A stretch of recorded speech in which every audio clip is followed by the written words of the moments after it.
Hello everyone, welcome back. Let's learn something new today. Typhoon, hurricane, cyclone. Do you know the difference between them? Surprisingly, there is no fundamental difference between a typhoon, hurricane, and tropical cyclone. They are all tropical cyclones, powerful rotating storms that form over warm tropical or subtropical oceans. The main difference is what they are called in different parts of the world.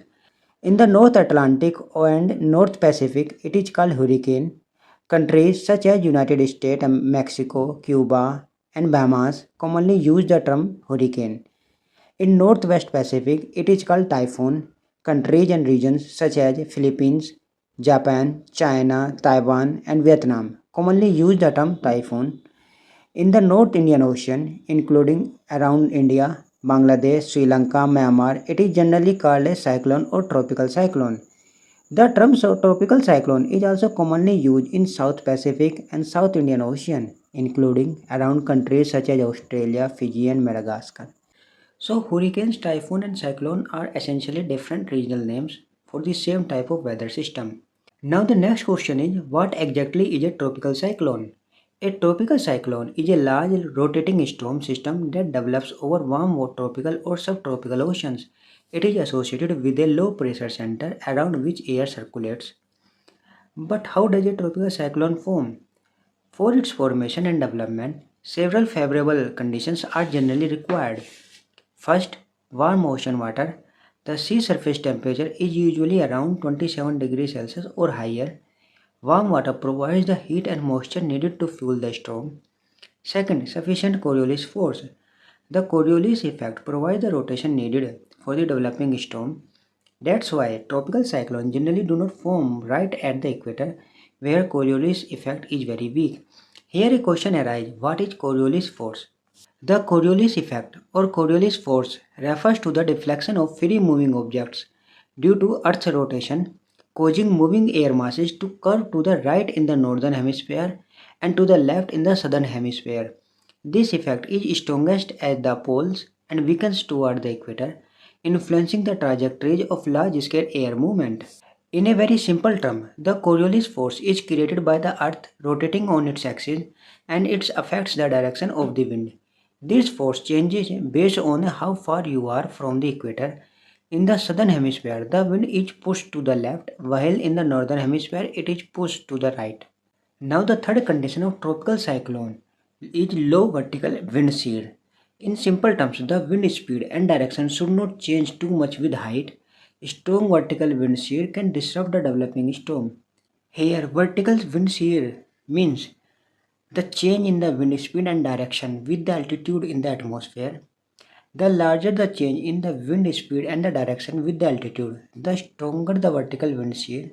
On the opposite, the smaller change, the weaker the vertical wind shear. For the tropical cyclone formation, low vertical wind shear is required. Fourth condition is a pre-existing disturbance or low pressure area.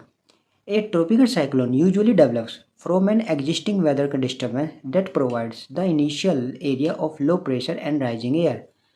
And the fifth condition is upper level outflow or divergence. Air needs to spread outward near the top of the storm.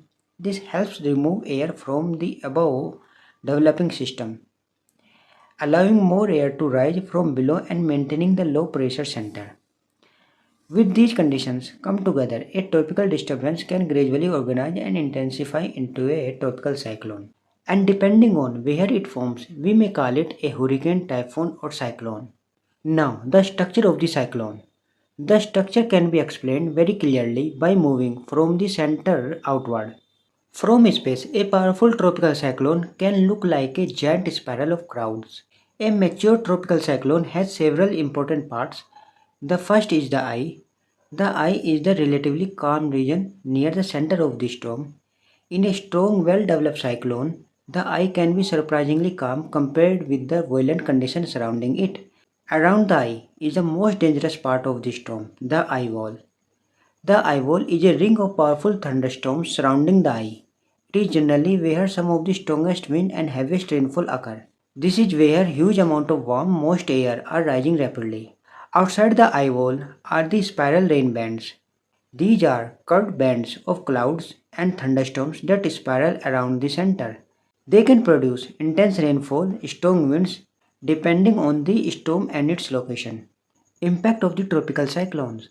See, tropical cyclones is very dangerous. There are several major hazards associated with these storms. First is strong winds. Powerful winds can damage buildings, uproot trees, destroy infrastructure. Second is storm surge. Storm surge is an abnormal rise in the sea level caused mainly by the strong winds of a tropical cyclone pushing ocean water toward the coast. When this water reaches the shore, it can flood low-lying coastal region. Third major hazard is extreme rainfall. A tropical cyclone can carry enormous amounts of moisture.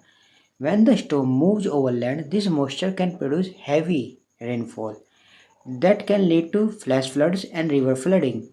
In mountainous areas, intense rainfall can also trigger landslides and mudslides. So, the major hazards associated with the tropical cyclones include strong winds, storm surge, heavy rainfall, and flooding, landslides.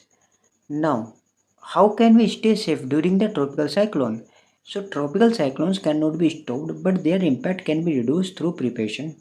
If authorities issue a cyclone or hurricane warning, take it seriously. Before the storm arrives, follow official weather updates and evacuation instructions. If you live in a coastal or flood-prone area and authorities order evacuation, move to the designated safe location. Secure loose objects around your home. Keep essential supplies ready and make sure you have access to drinking water, food, medicine, a flashlight, and important documents. During the storm, stay indoors and away from the window, and never walk or drive through flood water. So always follow the instruction from the local authorities during the tropical cyclone. These tropical cyclones are powerful reminders of how strongly the ocean atmosphere and Earth's rotation interact. So the next time you hear the words hurricane, typhoon or cyclone, remember different names, same fundamental phenomena and one powerful tropical cyclone. This was all about tropical cyclones. Thank you for watching. If you found this video informative and useful, please like the video and subscribe to the channel. If you have any questions, please comment in the comment section. Stay safe and keep learning.